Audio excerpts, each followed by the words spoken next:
21শে জুলাই শহীদের স্মরণে ধর্মতলার তৃণমূল কংগ্রেসের সমর্থকেরা পুরো কলকাতা ধর্মতলা জুড়ে শুধু মানুষের আর মানুষের ভিড়। শহীদ স্মরণে উচ্চ কণ্ঠে তৃণমূলের স্লোগানে 21শে জুলাই পালন করতে শুনতে এসেছে মুখ্যমন্ত্রী মমতা বন্দ্যোপাধ্যায় ও অভিষেক বন্দ্যোপাধ্যায়ের বক্তব্য।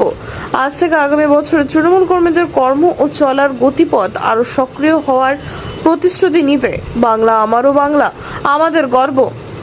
প্রতিটা জেলার তৃণমূল নেতারাও কর্মীরা এসেছে আজ শহীদ স্মরণে তৃণমূলের হাত মজবুত করতে।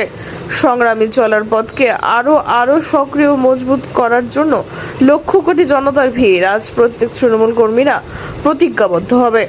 তৃণমূল বিরোধী শক্তির বিরুদ্ধে আজ গোটা মন উচ্চকণ্ঠে বিভিন্ন বক্তব্যে শহীদ স্মরণে ভেসে উঠছে তৃণমূলের কর্মসূচিতে।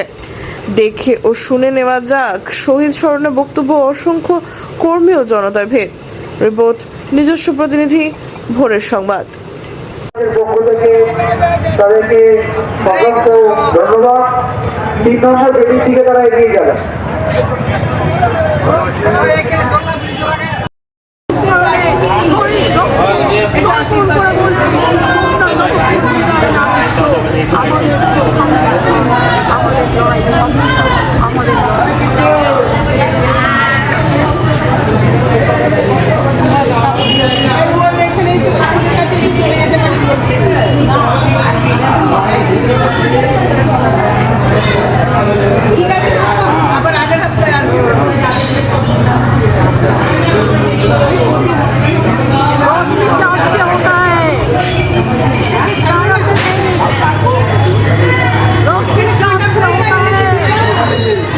জায়গায় দিল্লিতে জয় হিন্দ কলোনিতে বাঙালিদের উপর অত্যাচার, আক্রমণ, বিদ্যুৎ কানেকশন, জলের কানেকশন কেটে দেওয়া হচ্ছে।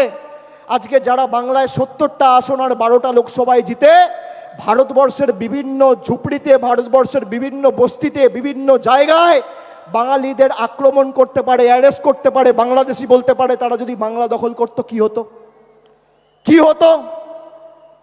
এদেরকে একটা জায়গা ছাড়া চলবে না যেখানে মনে হচ্ছে, আচ্ছা বলুন তো, বাংলা নয় গোটা উপমহাদেশে আন্দোলনের প্রদীপ জ্বালিয়ে ভারতবর্ষের দৃষ্টান্ত স্থাপন করেছে। তারা যে ভাষায় কথা বলে সেই ভাষায় অপমান।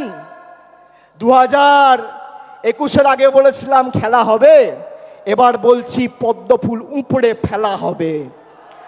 পদ্মফুল উপড়ে ফেলা হবে।